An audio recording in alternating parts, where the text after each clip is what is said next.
All right, look live, Jarvis. It's playtime. What do you want to talk about? Wrestling! And here! Wrestling? Why? It's wrestling. It's wrestling. Why? Why? Why not? Yeah, why not? Oh boy, oh boy, oh boy, oh boy, oh boy. Why not? Why not? It's fake. Fake? What the hell are you talking about? Fake? It's not fake. Fake.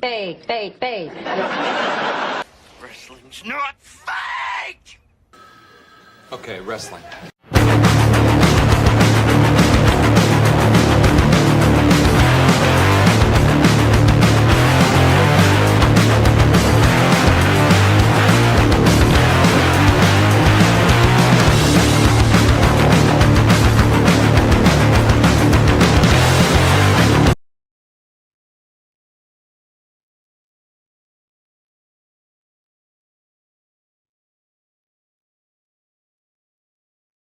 Peekaboo.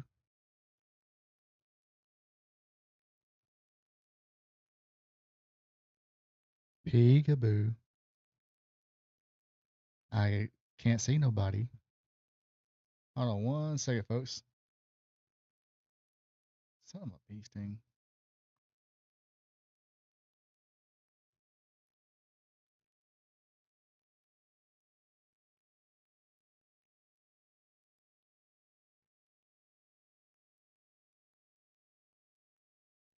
What do you want to talk about? Wrestling! And here! Wrestling? Why? It's wrestling. Oops. Hello, folks. Whoa, that's too close. Hello, folks, and welcome to Spot Show live stream with your boy with a southern or cornbread accent. I'll get it right in a minute. Come on, folks. Been out in the heat all day. Give me a break. There we go. Yes. Always ready, never prepared. I am Ronald Ray, your boy with a cornbread accent. Welcome you to Spot Show live stream. Hopefully, everybody's having a good week so far. We're almost there. Tomorrow is Friday. Got to work a little bit on Saturday, but that will be okay. That'll be fine and dandy because you know why? I get paid by the hour. But I will, in case anybody in my family is watching this, I will be home in time to whip up the burger sauce, the salsa, grab some chips for the salsa, and be over for the cookout Saturday. So no worries there. Got a not going probably not going to be a long show. Going to do the AEW Forbidden Door predictions as well as. And grab my notes here. As the Night of Champions predictions, going to be doing that. But first, as always, we'll do the AEW Dynamite recap. Hold on a second, folks.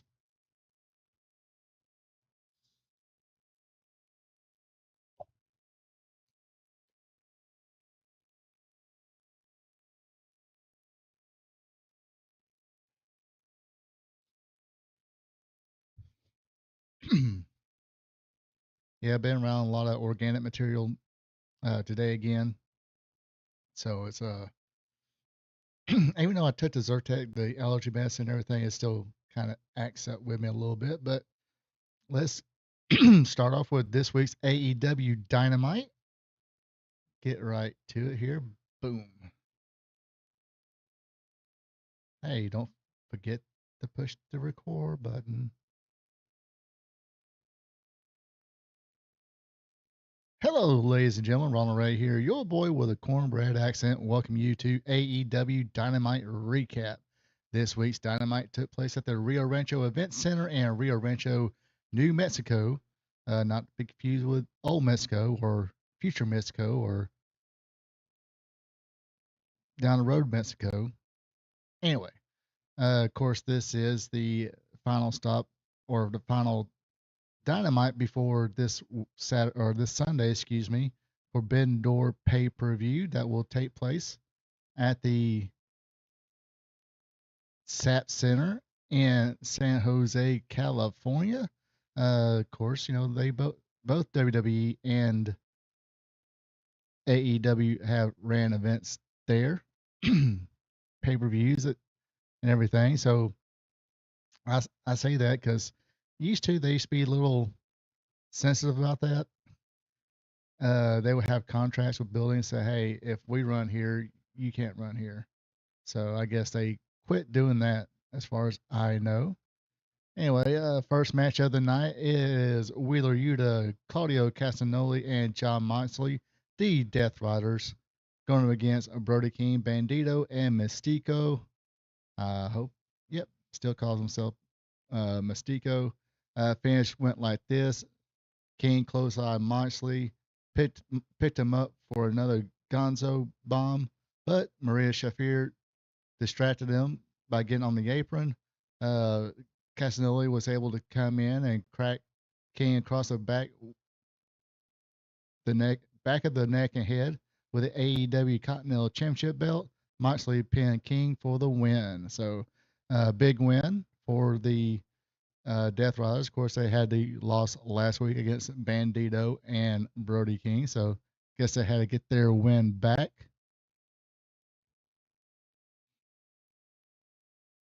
Next up is a survival or for the fittest qualifying match. Okay. By the time they finish with this little doohickey here, Willow Nightingale, I guess, possibly could be back, but not sure why they had to do these long-winded tournaments. Okay, somebody had to relinquish the championship. Just get contender 1, contender 2, contender 3, contender 4 in a full way. Whoever wins wins the championship. Do that one night. But no, we got to have multi-weeks tournaments and multi-tournaments because you still have the Owen Hart Classic tournament to deal with. But anyway, this is Holly Cameron versus Marina Shafir or Schaefer. After being thrown around by Marina, Holly made a comeback, hit the 10 plus punches of doom in the corner. Yeah, I counted more than 10. Marina came back with some strikes. Cameron answered with a single leg crab. Marina countered with a rear naked choke, but Holly Cameron was able to counter that, rolled her up for an independent combination for the 1-2-3. So it is Holly Cameron going into the survival of the fittest match that will determine the new TBS champion. Next up, pretty good match here. Will Ospreay versus ELP. After exchange of strikes, Will hit the Spanish fly for 2. Elp countered a hidden blade with a hurricane, then a super kick for 2. But in the end, Ospreay nailed the Styles Clash and finished him off with the hidden blade. As Will Ospreay was going up the aisle, Swerve Strickland's music hits and he starts coming down. They had a little eye to eye there, and Will just hop over the rail and went to the back. And that would bring out Swerve Strickland versus Daniel Garcia. Swerve measured Garcia for a house call, but his leg buckled, the same leg that Garcia was working on the most of the match.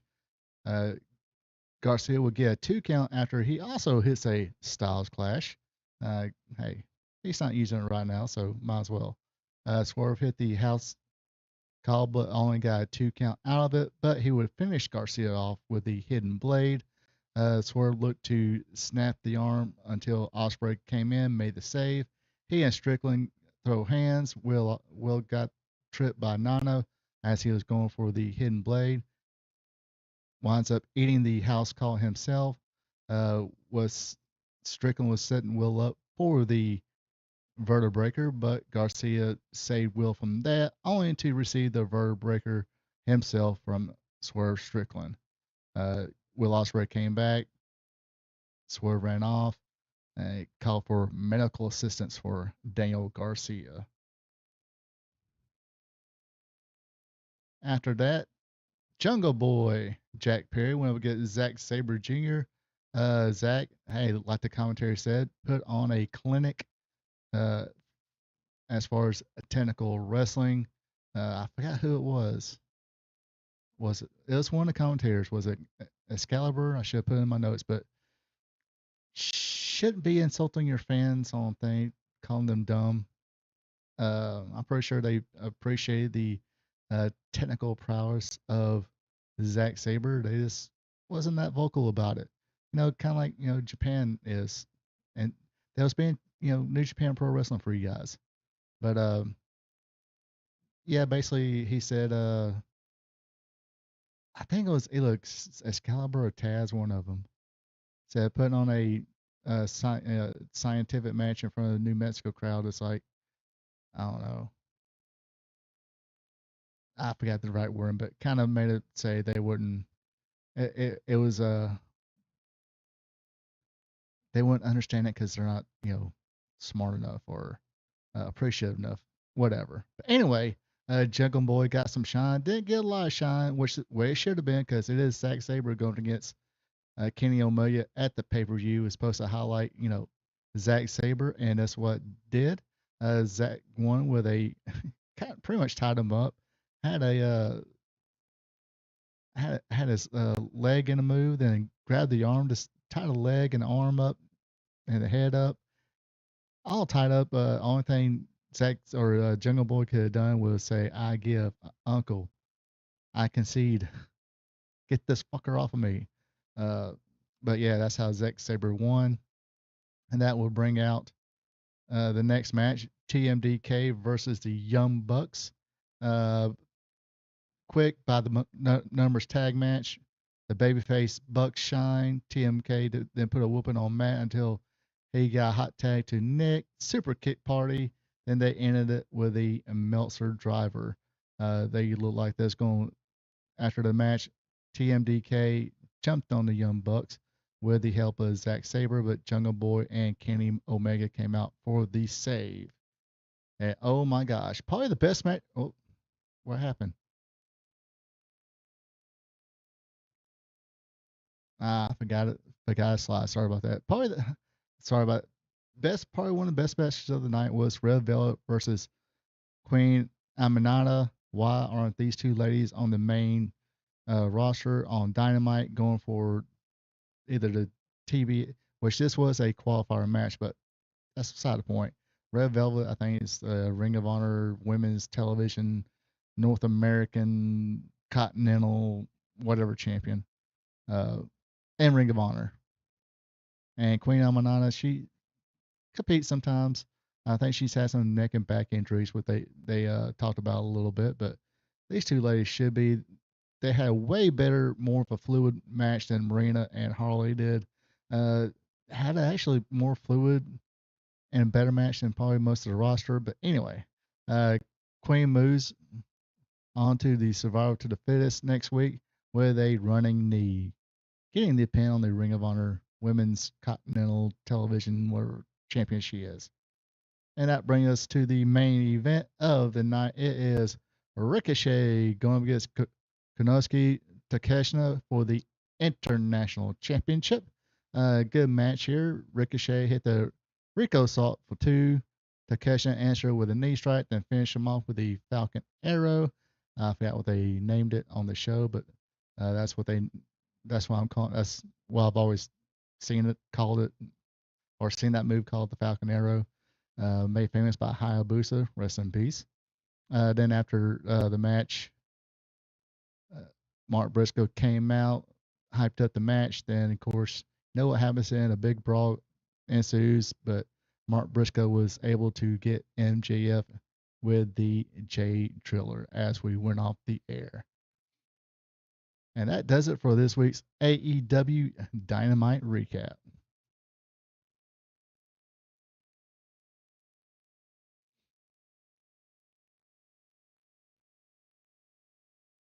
Yes, I mean, I could be me. I could be just easily impressed, but just go back and watch that. If I'm wrong, let me know if you think I'm wrong. But the Velvet Queen match, they flowed very well, very fluid. Um, and like they've had some matches before where the Marias and Harley, it was like they would do stuff, but so in slow motion. Like, yeah, it's great. They don't want to mess up, but it looks like they're messing up anyway. It just doesn't flow as well as you would think a athletic contest would flow.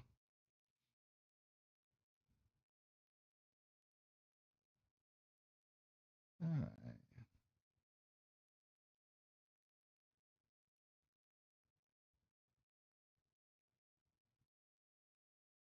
Oop,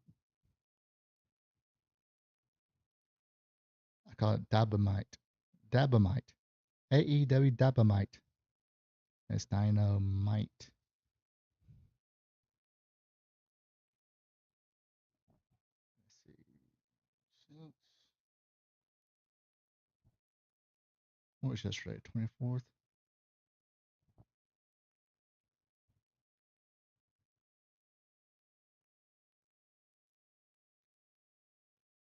And I think that's what I just had that popped in my head.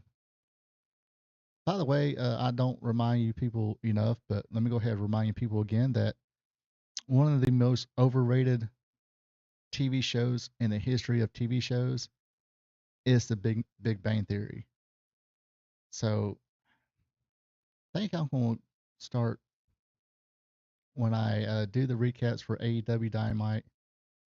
I should include, yeah, this is worth me watching the last 2 to 5 minutes of Big Bang Theory, or this wasn't worth watching the last 2 to 5 minutes of the Big Bang Theory.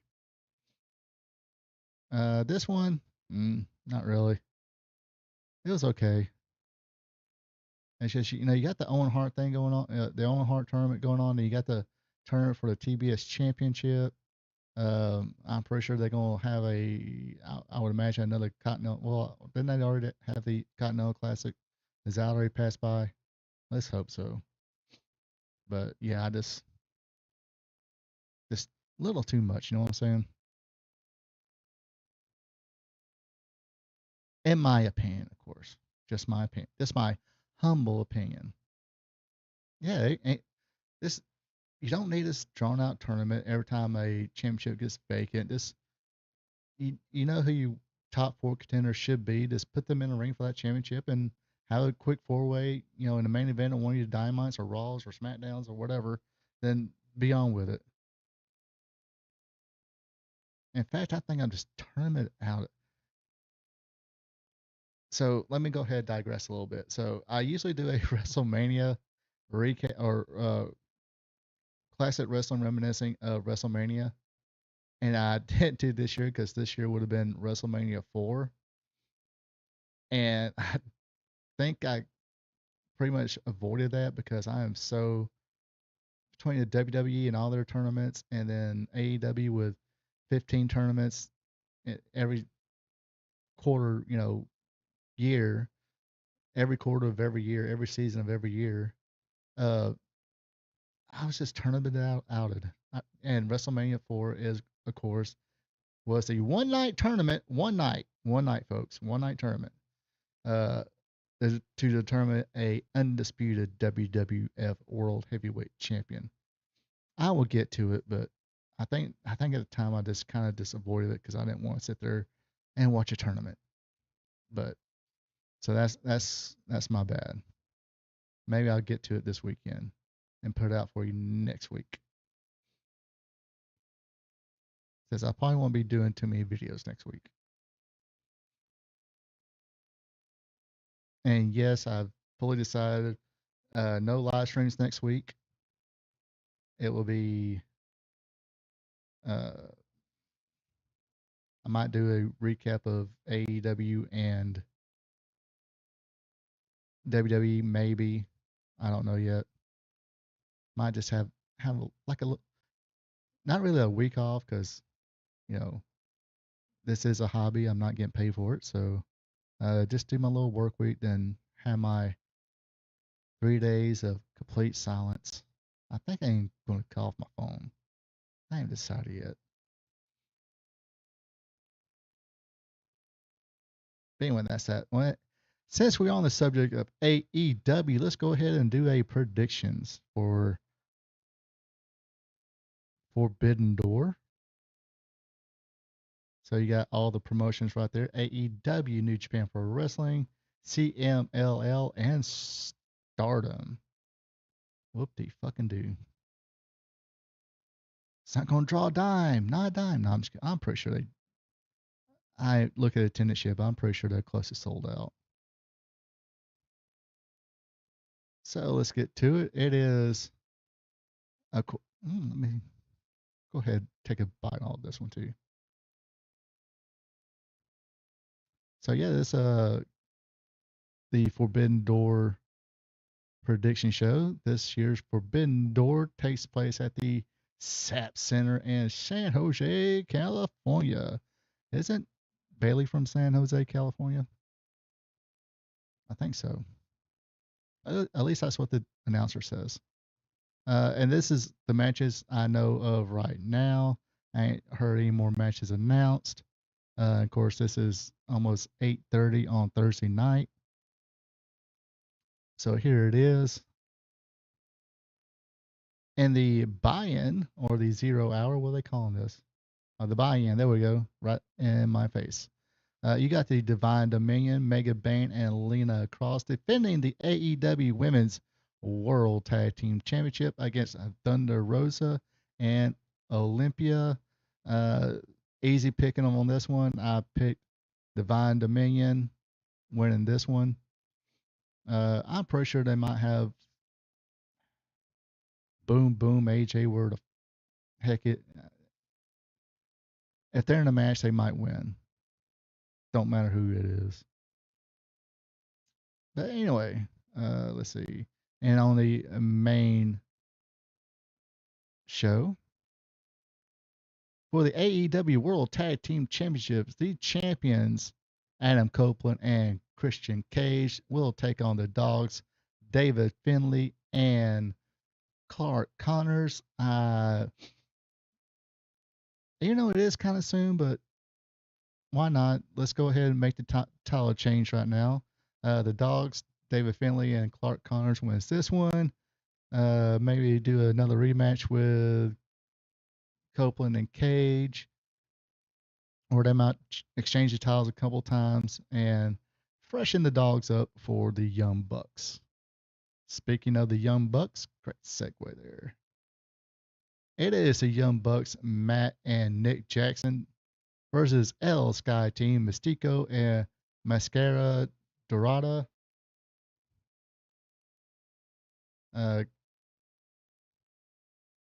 Versus Unbound, let's call that company, Shingo Takagi and Titan in a three-way match. I guess this is going to be kind of a determined, it's the Forbidden Door thing. You got the 2 or 3 promotions there. Figure out which is the better team. Of course, I got highlighted here the Young Bucks winning this one. I think they're going to keep their winning ways as they get ready to take those AEW Tag Team Championships once again.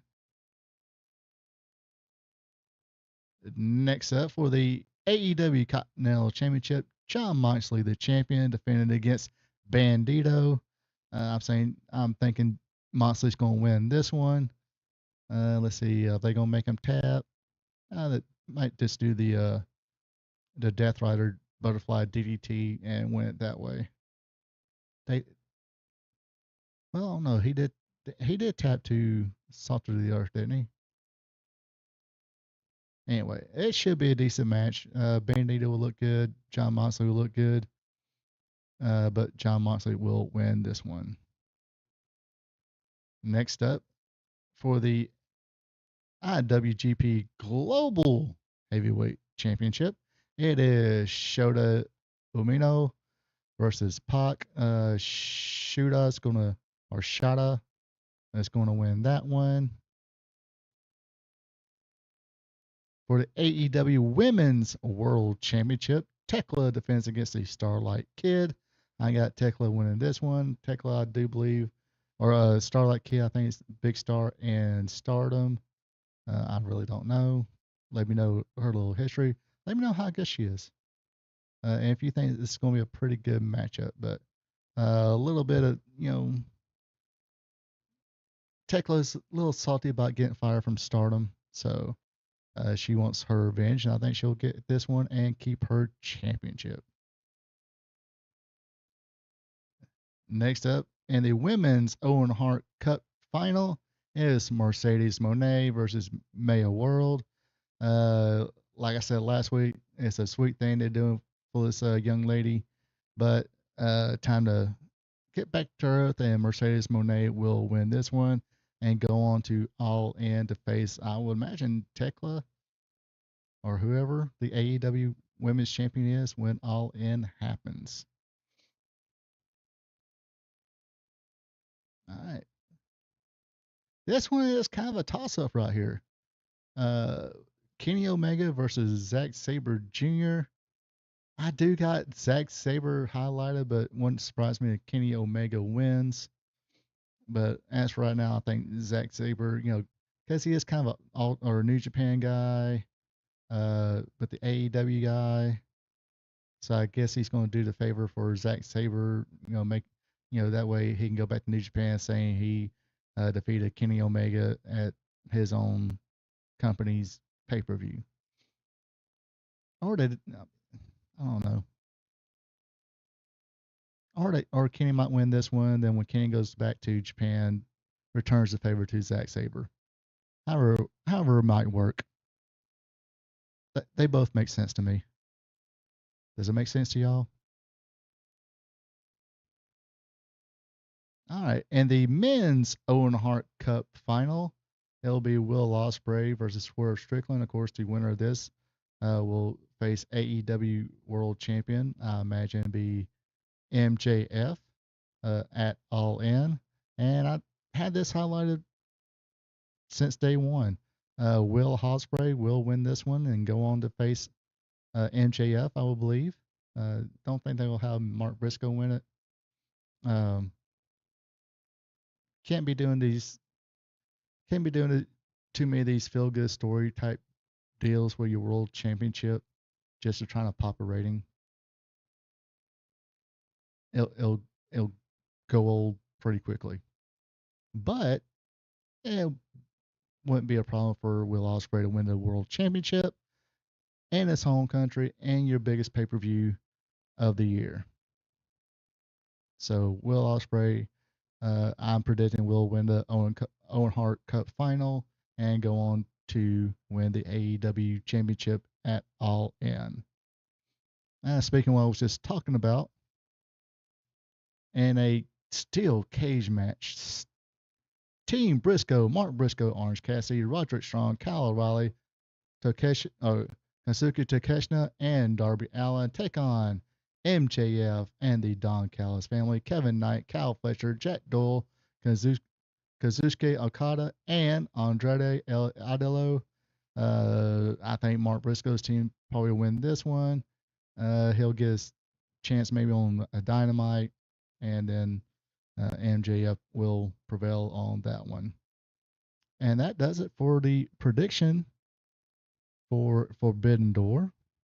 What do you folks think? Let me know in the chat and in the comments.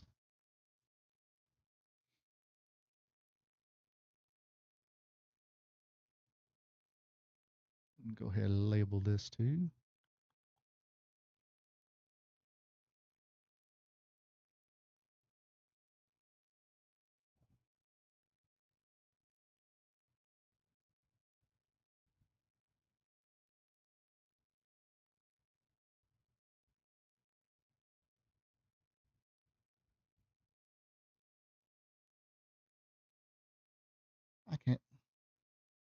I can't. Well, I'm not a good speller anyway. Those spelling, not spelling bees, spelling quizzes used to have in back in elementary school. I did pretty good at those, but now that I'm so much older and got less brain cells, my spelling skills are drastically being reduced. But yeah, it looks like a decent card. Um, I mean, it's basically a big card to get everybody lined up for All In. So maybe, like I said, predicting things, Dogs will win the AEW Championship. Young Bucks will wind up challenging them at All In. Moxley will keep his championship and defend against whoever. Tekla, Tekla, I guess, would go against Mercedes Monet. And probably then that's when Monet will finally capture the AEW Women's World Championship.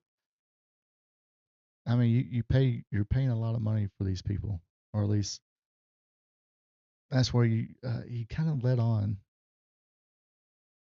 that you paid a lot of money for Will Ospreay and Mercedes Monet. Might as well, hey, put the straps on them and see what happens now. Can't be no worse than it is now. Cause yeah, I seen it's back down like 540,000 as far as viewers.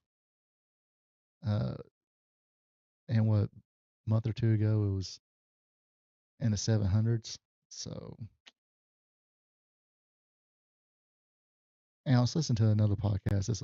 And I think I've said it's for myself. It's just they'll have a good show, but they don't have good follow up, or they have a good pay per view, then they don't know how to capitalize on that momentum. And um, I know, I see, I would say, Tommy Dreamer's available. He could come in and help, but I think Tommy Dreamer's got some heat on him right now. Um, and I've listened to a couple other people who, closer to Tommy and stuff like that. And and they're kind of vouching for him and stuff like that, saying, he's not really like that. He's just, he's old school guy, but honest. If you did something wrong, yeah, he's not going to, he's not like a Bill Watts or a Ole Anderson, but he might say something that some of these people who are real sensitive might not like. So basically, it sounds like he hurt some feelings.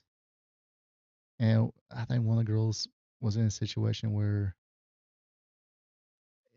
she was wanting to get hit with a kendo stick, and Tommy's like, I really don't want you with a kendo stick, but I'll give you a spanking. And I think it was Perry Saturn. Perry Saturn's like, look, lady, if you was uncomfortable with it, you could have just told Tommy not comfortable with it. He is that understanding. But uh, as far as rather take a kendo stick over a spanking, he was like, yeah, I felt that kendo stick a few times, and it's not worth it. I would have taken a spanking over a shot with a kendo stick. But anyway, since he's got a little bit of heat about amongst them, so don't think they can bring him in quite yet. Looks like TNA might be for sale. I'm not sure who I would think WWE would be interested in buying it since they were working with them, bringing NXT. It was basically NXT versus TNA. They had the appearance by AJ Styles for the first episode of the AMC show, but regardless, Brian Armstrong, Road Dogg, has been rumored to take over the head of creative of TNA. That's been a rumor, but if he's available, might want to talk to him because sometimes it seems like they're going in a good direction, but I don't know, something just falls flat. I don't know what it is, and don't blame the fans for it. It's Wednesday night. It's getting hot outside. A lot of people work outside, or not sure where some of these fans are coming from. The Sears shows. Maybe there was traffic, and it's Wednesday. It's the middle of the week. People are kind of tired. Um,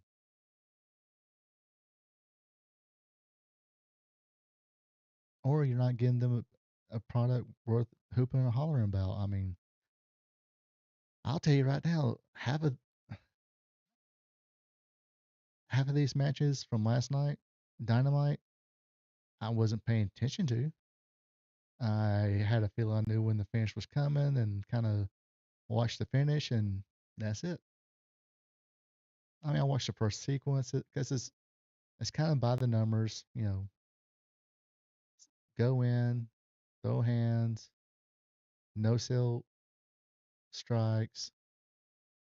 Uh, Bayface shines a little bit, does some flippy stuff, does some dives, some more dives, little bit of heat, some more dives. Hill sometimes does the dives. Okay, gotta get their dives in. Uh, then a little bit of comeback, back and forth, blah blah blah, then finish. But of all things, gotta get those flips. Gotta get those flips in. Gotta get the dives in. Oh, don't forget about the apron pile drivers or power bombs and those kicks and cannonballs and drop kicks on the barricades. Got include those two. Every now and then you'll get a table spot in a regular match. And yes, WWE is very much guilty of that as well at times. It's like if you want to be the alternative, sometimes you gotta have. I mean that like last night, Zack Saber and Jungle Boy. Yeah, there were some dives, did some dives, but it did what it was supposed to do. It got over Zack Saber as a master technician. He had the bulk of the match and won by submission. But like I said, maybe things will turn around, get some more momentum, and maybe they capitalize on it. The dogs, I have no dogs seem pretty talented. And then they got like I was saying about the Dynamite. Sorry, I don't mean to digress, but you got two young ladies, Red Velvet and Queen Aminata. They should be doing something.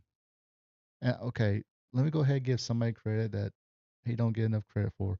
Yes, when he was doing this, it was under the thumb of Mr. McMahon, Mr. McMahon. It was under the watchful eye of Vince McMahon. But during the Attitude Era, when Vince Russo and Efra was booking it, everybody had something to do. I mean, Edge and Christian had just pretty much started, and they had something to do. They was in this tag team feud with the Hardys. Then the Dudleys got brought in, but they had something to do. They had a best of 2 out of 3 series for the services of Terry Runnels. I think that's what it was, and went over. Oh, I guess it was over a woman, but sometimes this they get two people in like a like that Jack Doyle and Brody King. Those two big dudes should be in a feud, just not over a belt or anything. That's some hard hitting, smash mouth, as JR would say, uh, fights. I mean, I think that people would pay to see two big dudes freaking lay it in with each other. Then you got the tag teams. You got, like I said, the Dogs and Young Bucks. I think FTR is taking a breather right now. Um, but you have other people who are kind of just there, not doing nothing. They get, I mean, I forgot the name. Ricky Romero and the other guy, Trent Beretta. What do? They sit there and dress like Miami Vice fanboys and just stand there with the Don Callis family. Maybe get on TV and make look goofy, do jobs, but then again, their roster could be just too fucking big. But that's just my opinion. I mean, WWE is guilty of it too. Like, I forgot who it was. Somebody on or one of the social media groups. They asked a question to the fans. Do you think you can book the WWE better than Triple H? And I sat there and thought about it. And I was like, let's see. I would have Gunther. I forgot what pay per view was the pay per view where Rose against Gunther. I said, well, I'll have Gunther win and start building up Obafemi to WrestleMania, and maybe Obafemi versus Gunther. Now I'm thinking more Roman Reigns versus Obafemi. I was like, okay, there's one feud, and I just need 4 or 5 more opponents for Obafemi to kind of do short programs with to get him over, and Gunther have these about 4 or 5 people kind of mini programs defending the title and getting him over. Then let them face each other at WrestleMania. And it's like, okay, I got that figured out. But guess what? They got about 80 more people on that roster, and I gotta sit there and think of things for 80 different people. No, I can't do that. Heck no. It'll be fun to think about it, um, but no. So my answer was, to be perfectly honest with myself, I said no, I cannot do any better than Triple H. I could probably do 20 times worse. But oh, that reminds me. I think I would do another fancy booking video, so watch out for that one. Or probably do it on a spot show like I did before, record it, then put it out separately. But anyway, speaking of WWE, let's go ahead and get right to it. This weekend is Night of Champions. I think it started out being a WCW seasonal event called Clash of the Champions, and when WWE bought WCW, I think they call it the Clash of Champions or something like that. Then they said, no, we're just gonna call it Night of Champions. I think they kept the Clash like one time. But anyway, it takes place at the Kingdom Arena in Saudi Arabia. I guess that's why they had Raw in London this week. And here we go for the King of the Ring final. It is Jey Uso versus Obafemi. A winner would be crowned King of the Ring champion and earn a World Championship match or Undisputed Championship match at SummerSlam. I'm thinking Brock Lesnar's going to come out, cause Oba to lose. Jay's going to win. Jay will go on to face whoever. And that would set up Oba versus Brock Lesnar at SummerSlam. So, long story short, Jey Uso wins this one. And for the Queen of the Ring finals, I really want Io Sky to win. I mean, Liv is already this is a hell predicament to put in. You got Io Sky. Io Sky comes with an interesting story. If she wins, will she face Liv Morgan again, try to take the World Women's Championship, or will she go to SmackDown to face her friend Rhea Ripley for the Women's Championship on SmackDown? That'll be interesting. Liv Morgan is already the WWE Women's World Champion. She's already said that, hey, I'm going to go ahead and win the Queen of the Ring, then go on to SummerSlam and beat Rhea Ripley to become a double Women's Champion. So that could be interesting too. I've highlighted Liv Morgan since she's been on such a roll. Why not just go ahead and give her the Queen of the Ring? Uh, like I said, Io Sky will be interesting too. That's really a toss up there. Um, but as of right now, I got Liv Morgan highlighted. They both, I mean, in my head, of course, they both kind of make sense. Whoops, I forgot to press the record button. I'll do it again later. All right. Next up, we got a match for the WWE United States Championship. Trick Williams versus Ricky Saints. I got Trick Williams keeping his championship on this one. No point of taking it off him right now. Maybe a little more lengthy feud with Ricky Saints, and maybe Ricky Saints would cheat to win it. But right now, I think it's just go ahead, keep it on Trick right now. In a steel cage match, it is Seth Rollins versus Braun Breaker. I got Braun Breaker highlighted on this one. Let the badass dog go ahead and win this feud, win the match, win the feud. Maybe they can both put each other behind them for right now until either Braun wins the championship again or Seth wins the championship. Then put those guys right back together. And for the undisputed WWE Championship, we got a triple threat match. We've got Gunther versus Sami Zayn versus the undisputed champion himself, Cody Rhodes. Again, it's another toss up. I got Gunther highlighted here. It wouldn't surprise me. It's in Saudi Arabia. Sami might get a big pop out of the Saudi Arabia crowd, so they might give it to Sami Zayn on this one. Finally, shut him the fuck up. Oh, sorry. My bad. But unfortunately, but I would.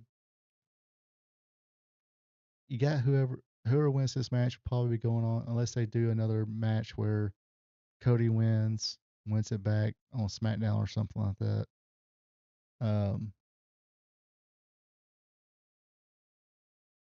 They got Jey Uso fight whoever. All three of those matches come with stories. Jay and Cody, kind of friendly. You know, we're buddies. Cody did bring him to Raw. That's after he won the Undisputed Championship. He was going to SmackDown. So he's, called in a favor and got Jey Uso in a Raw. Sami Zayn and Jey Uso's got that story too. They were both in the bloodline together. Was best of buddies then. Now who's going to turn on who? Who's going to be the more of a heel in that match? Will Sami Zayn be the heel or Jey Uso be the heel at their SummerSlam match? And of course, you got the Gunther storyline. He's like, yeah, I really want, even though I did avenge my WrestleMania loss, I want to put an exclamation point on it and beat Jey Uso again. Just to show him I am the superior wrestler. I am the ring general. So all three of those come with interesting storylines built in. See, having great matches is great, but having a story for them, even better. Even in pro sports, they got these built-in little storylines. You think some of those Super Bowls, those stories just appear naturally? They'll find one. They will find a story to promote. Same with the NBA, baseball, badminton, checkers, chess, pickleball. They'll find a story. All right, last but not least, for the WWE Women's United States Championship, I think it's supposed to be Rhea Ripley versus Jade, but Rhea's hurt right now, so she's getting taking care of those injuries before SummerSlam. And I did highlight Tiffany Stratton keeping the United States Championship. Will it be a huge surprise if Jay wins? Not really. Would it be a huge surprise if it might end up in some kind of double disqualification bullshit? Not really. Or some kind of disqualification. The Jay Carhill clique comes in and causes a disqualification or something like that. Who knows? Either one of those I would not be surprised at, but I do have highlighted that Tiffany Stratton will win this one.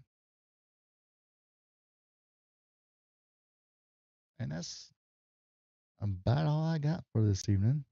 A couple of prediction things going on, and oops, me.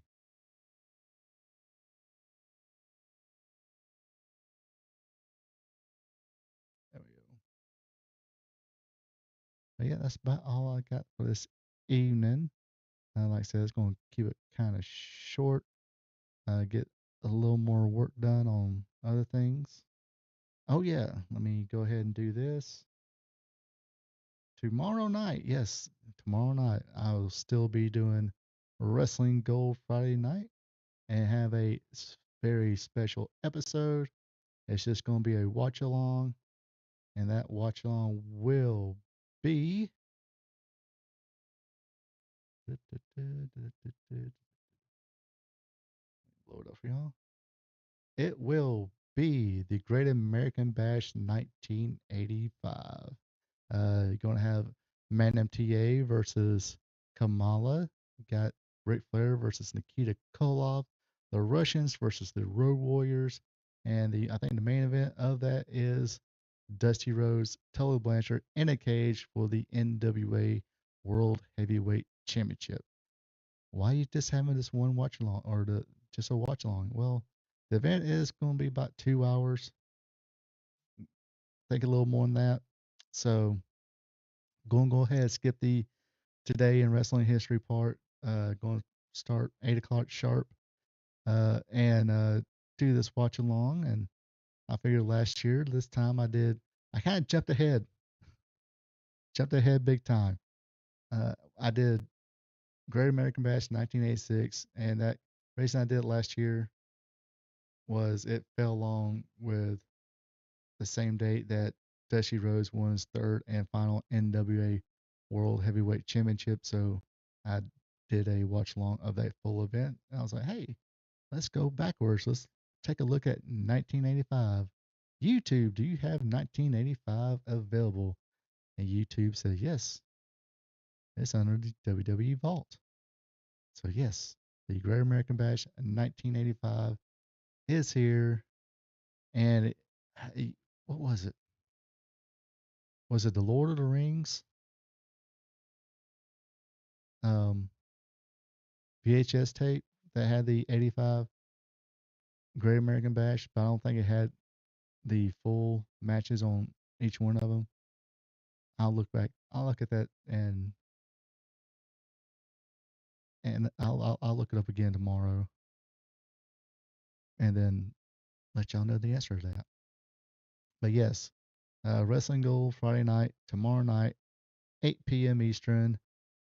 Episode 107. We're just going to crank it out a watch along of the Great American Bash in 1985. But like I said, that's all I got for this evening. Hopefully you folks enjoyed it. Hope you folks have a good one. Take it easy, and until next time. So long from the peach state of Georgia. Ronald Ray here saying thank you for checking out my video. If you don't mind, go ahead and click that thumbs up button, leave a comment, and share this video with family and friends. I would also appreciate it if you would subscribe to RP2 Vision, where I cover the sport of professional wrestling from yesterday to today.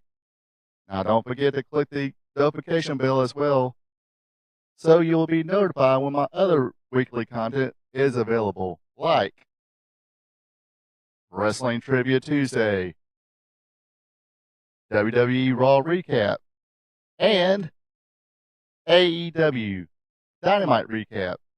I also have 2 live streams.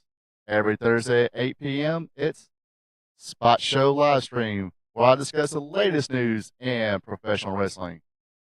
And on Friday nights at 8 o'clock p.m., it's Wrestling Gold Friday Night, where I discuss the good old days of professional wrestling. When wrestling was wrestling, wrestling was real because